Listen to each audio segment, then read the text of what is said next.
Hello friends. इस video में हम बात करेंगे क्रिमिनल लॉ के बारे में। What is criminal law? देखिए, हमने पिछले वीडियो में भी इसकी इंट्रोडक्शन के बारे में बात की थी, क्रिमिनल लॉ क्या होता है। अभी हम इसको डिटेल में बात करेंगे। देखिए, क्रिमिनल लॉ का इंडिया में जो पर्पस है उसको तीन तरह से हम एक्सप्लेन कर सकते हैं, या तीन पर्पस आप कह सकते हैं क्रिमिनल लॉ के हैं इंडिया में।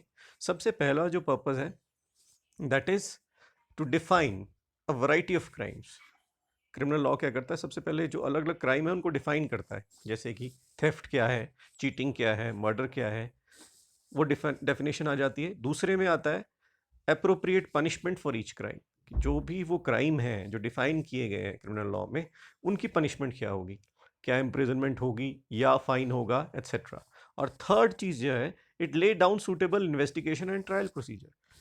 फिर आपने क्राइम भी डिफाइन कर दिया, पनिशमेंट भी बता दी, अब उसकी इन्वेस्टिगेशन का पूरा प्रोसीजर क्या होगा, ट्रायल कैसे चलेगा, that is also a part of the criminal law. तो ये तीन चीजें आपको क्रिमिनल लॉ के बारे में याद रखनी है कि पहला पर्पस है वैरायटी ऑफ क्राइम डिफाइन करना, दूसरा है अप्रोप्रिएट पनिशमेंट बताना, और थर्ड है कि उसके लिए क्या सूटेबल इन्वेस्टिगेशन और ट्रायल प्रोसीजर है। राइट? अच्छा, अब सोर्सेज ऑफ क्रिमिनल लॉ। देखिए, अगर हम सोर्सेज की बात करें तो दो मेजर सोर्सेज हम बोल सकते हैं। हालांकि बहुत सारे अलग अलग लॉज हैं, लेजिस्लेशंस हैं जो क्रिमिनल लॉ में बने हैं, पर उसमें से दो बड़े मेजर सोर्सेज हैं, जिसमें सबसे पहला जो सोर्स है दैट इज आईपीसी, जिसको हम शॉर्ट में आईपीसी कहते हैं, यानी कि इंडियन पीनल कोड 1860 का। जो क्या करता है, आपके पहले पर्पस को सॉल्व करता है। Means it defines various crimes such as murder, theft etcetera. जो जो भी क्राइम है उनको डिफाइन करता है।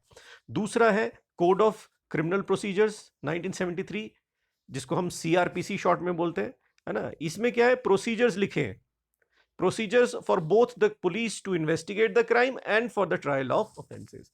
दोनों चीजों के लिए प्रोसीजर क्या है कि पुलिस किस तरह से इन्वेस्टिगेशन करेगी उस क्राइम की, और फिर ट्रायल कैसे चलेगा, वो भी वो डिफाइंड है कोड ऑफ क्रिमिनल प्रोसीजर में। तो आप देखें, ये दोनों लॉज जो है वो बेसिकली इन तीनों पर्पस को सॉल्व करते हैं। जैसे कि पहले वैरायटी ऑफ क्राइम और पनिशमेंट की बात की थी, तो उसको सॉल्व कर देता है आपका आईपीसी, और जो प्रोसीजर की बात की थी ट्रायल की, वो पर्पस फुलफिल कर देता है सीआरपीसी।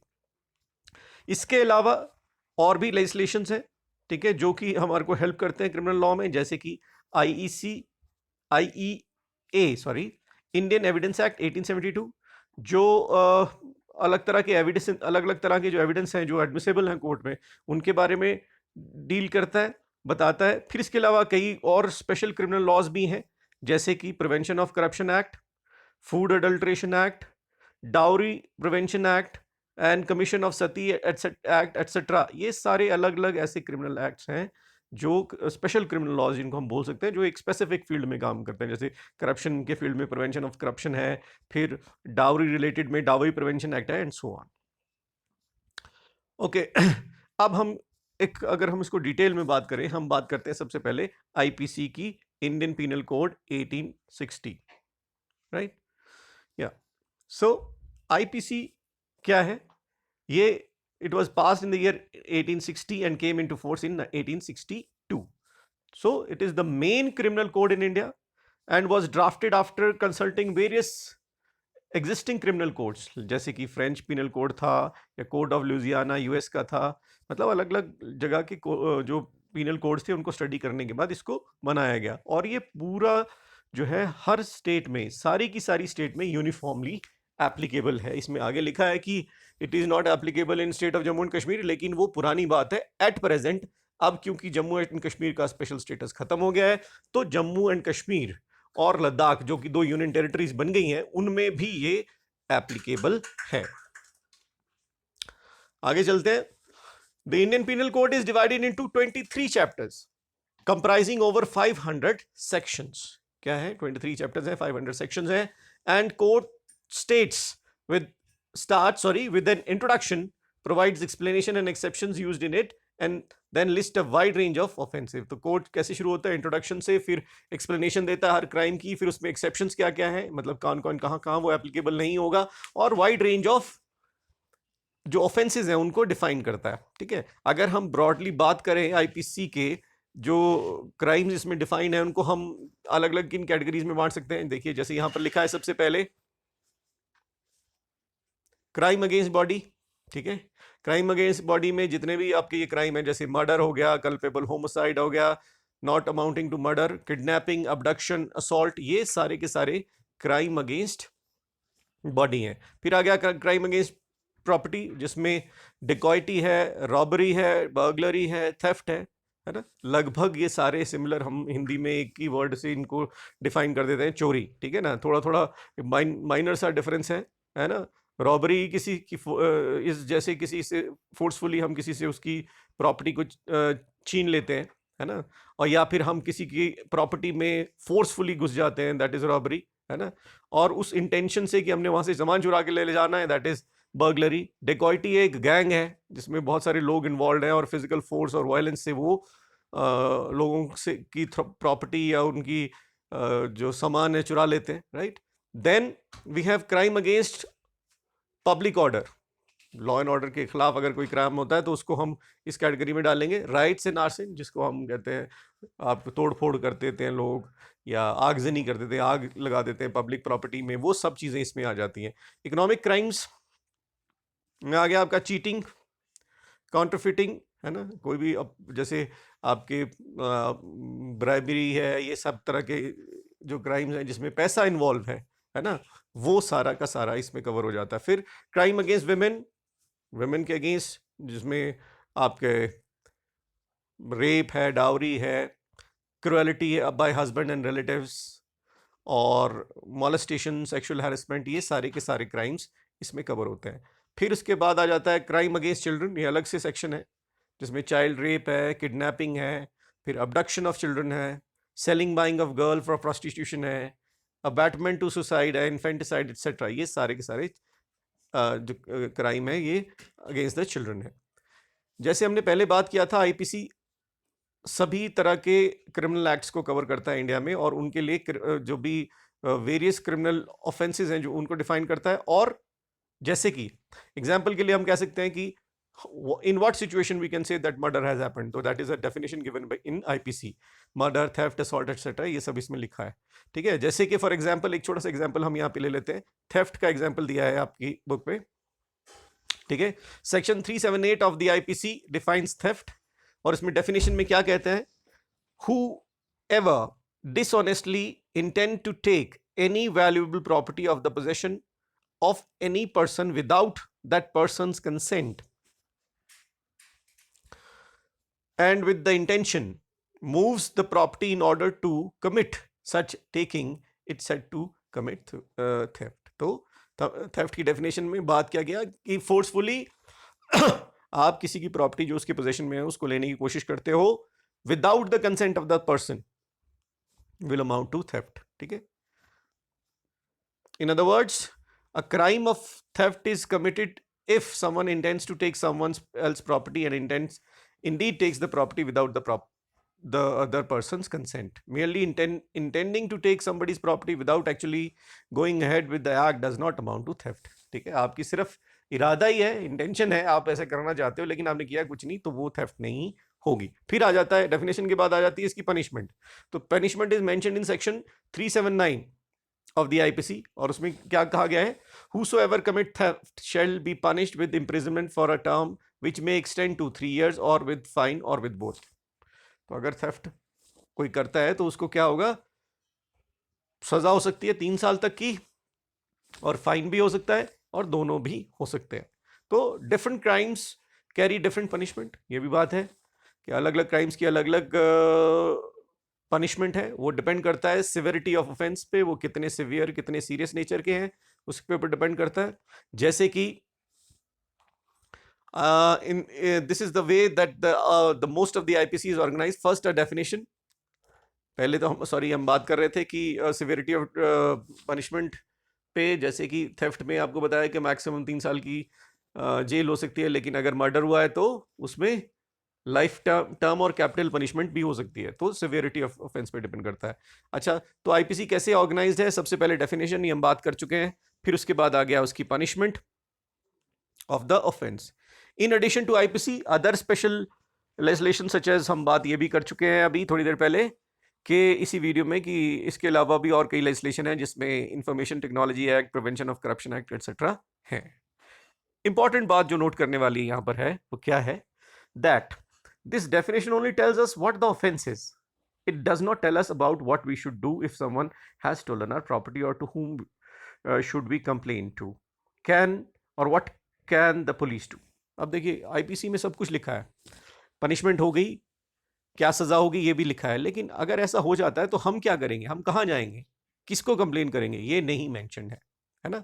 या ये कह सकते हैं हम, इन other words IPC deals only with substantive criminal law and not the procedural criminal law. तो प्रोसीजरल क्रिमिनल लॉ इस पे अवेलेबल नहीं है। For that matter the procedure क्या फॉलो किया जाएगा इन्वेस्टिगेशन में और ट्रायल में, that is mentioned in this another law that is called criminal procedure code 1973। So criminal procedure code में पूरा मैकेनिज्म है कि किस तरह से इन्वेस्टिगेशन होगी और किस तरह से ट्रायल चलेगा, ये सब मेंशन है सीआरपीसी में। अब टाइप्स ऑफ ऑफेंसेस कवर्ड, कि कौन कौन से टाइप्स ऑफ ऑफेंसेस कवर्ड हैं। All such offences are covered by CrPC which are mentioned in IPC, यानी कि क्रिमिनल प्रोसीजर कोड उन सब ऑफेंसेस में एप्लीकेबल होगा जो कि आईपीसी में मेंशन है। जिनको भी आईपीसी क्राइम बोलता है उन सब में सीआरपीसी एप्लीकेबल होगा। अगर हम क्लासिफिकेशन ऑफ ऑफेंसेस की बात करें कि सीआरपीसी कैसे डिफाइन करता है अलग अलग क्राइम्स को, तो एक जो डिस्टिंक्शन क्लासिफिकेशन पहली जो करता है CrPC, that is bailable and non bailable offences. देखिए, in certain minor offenses it is the right of the accused to obtain bail while the trial is pending, these are bailable offenses। देखिए कुछ ऐसे offense हैं जो minor हैं जिसमें जो भी accused है उसका right है कि उसको bail मिल सकती है या वो उसको bail दी जाए जब तक कि ट्रायल चल रहा है, तो इनको हम bailable offenses कह सकते हैं। इसके ऑपोजिट नॉन bailable कौन से होंगे, वो सीरियस नेचर के हैं। देखिए ये डिफरेंस आ गया, माइनर ऑफेंसेस और दूसरे जो सीरियस नेचर के ऑफेंसेस हैं, where the accused do not have the right, ऐसे में अक्यूज का राइट नहीं है कि उसको बेल मिले। In such case the bail can be granted only on the court's discretion. Bail मिल सकती है लेकिन bail is not a matter of right in this, bail देगा कोर्ट और कोर्ट की डिस्क्रिशन है उसको बेल देनी है या नहीं देनी है, तो इनको हम बोलेंगे नॉन बेलेबल ऑफेंसेस, राइट। अगली जो क्लासिफिकेशन है that is cognizable and non cognizable offences, right. अब कॉग्निजेबल ऑफेंस कौन से हैं? Certain offenses are so serious that any police officer can investigate and arrest an accused person without obtaining a warrant from the court। कुछ ऐसे offences हैं जो इतने serious हैं कि कोई भी पुलिस ऑफिसर जो अक्यूज्ड है उसको अरेस्ट कर सकता है बिना वारंट के, जैसे कि मर्डर। तो ये जो केसेस हैं जो सीरियस नेचर के ऑफेंसेस होंगे उनको हम कॉग्निजेबल ऑफेंस कह सकते हैं, ठीक है, सीरियस नेचर के, और उसमें जो वारंट है it is not necessary. Example है murder. In other cases such criminal defamation the police must wait for the order of the magistrate before investigating and arresting the accused, these are called non cognizable। Opposite इसके क्या है, वो crime जो बहुत ज्यादा serious nature के नहीं है, जिनमें अरेस्ट करने से पहले पुलिस को मैजिस्ट्रेट से परमिशन ऑर्डर लेना पड़ेगा, वारंट लेना पड़ेगा to arrest and investigate the case और अक्यूज्ड, उनको हम बोलते हैं non cognizable offences. Third categorisation है compoundable and non compoundable offences. अब कुछ ऑफेंसेस में state which conducts the prosecution and the accused can come to an arrangement where instead of being imprisoned the accused can pay a fine, these are compoundable offenses। कुछ ऐसे offenses हैं जिसमें prosecution कौन lead करता है, state, और जो accused है वो एक अरेंजमेंट के अंदर आता है जिसमें उसको पनिशमेंट देने की बजाय, punishment in the sense imprison देने की बजाय, उसको अक्यूज को अगर वो फाइन दे देता है तो उसको छोड़ दिया जाता है। उन केसेस को हम बोलते हैं कंपाउंडेबल, मतलब जिनके लिए आप फाइन देकर छूट सकते हो, आप सिंपल लैंग्वेज में, लेमैन लैंग्वेज में अगर हम बोले तो, है ना।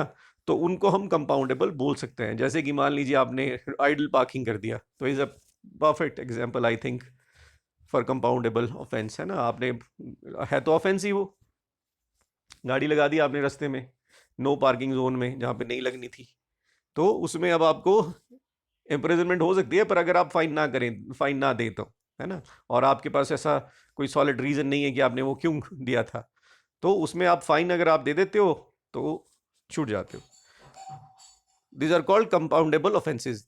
The most common example of this is where you get caught without a ticket on a bus or a train and have to pay the fine. Example ये भी हो सकता है ना, बस में आप पकड़े गए, बार बार लिखा होता है बसेस में, है ना, बिना टिकट यात्रा करना अपराध है। तो अगर आप वो अपराध करते हुए कोई पाया जाता है तो उसको सजा हो सकती है, लेकिन अगर वो फाइन दे देता है तो फिर वो सजा उसको नहीं होती। तो वो वाले ऐसे क्राइम जो है उनको हम बोल सकते हैं compoundable. In this case the officer, चाहिए हो गया था। Of course, not all offenses are compoundable. It would not be desirable and that murderers should be able to compound their offenses. Opposite to that, there are certain other offenses जो compoundable नहीं है ना, जैसे कि सब crimes को हम compoundable नहीं कर सकते। फॉर एग्जांपल, अब मर्डर का एग्जांपल दिया है किसी ने, मर्डरर है, उसको हम कंपाउंडेबल क्राइम्स की कैटेगरी में नहीं डाल सकते कि वो मर्डर कर दिया, अच्छा ठीक है, आप फाइन करो और छूट जाओ, ठीक है, तो वो that is not possible. Okay, the CRPC lists various offenses under the IPC which are compoundable. Of these, 21 offenses may be compounded by the specified aggrieved party without the permission of the court, and 36 can be compounded only after securing the permission of the court. ठीक है, तो CRPC ने अलग अलग crimes को, जो various crimes हैं IPC के, उनको उनमें बताया कि कंपाउंडेबल कौन से हैं। Of these, 21 offenses may be compoundable, है ना, and by the specified aggrieved party without the permission of the court, जिनको बिना कोर्ट की परमिशन से, जो अग्रीव्ड पार्टी है वही कंपाउंड कर सकती है। इसके अलावा 36 ऐसे हैं जो कि परमिशन से, कोर्ट की परमिशन से ही कंपाउंड किए जा सकते हैं। तो आज के वीडियो में इतना ही बात करेंगे। अगले वीडियो में बात करेंगे different stages in the prosecution of an offence. और आपको ये वीडियो कैसा लगा कमेंट करके बताएं, थोड़ा फीडबैक दें। Thank you so much and take care.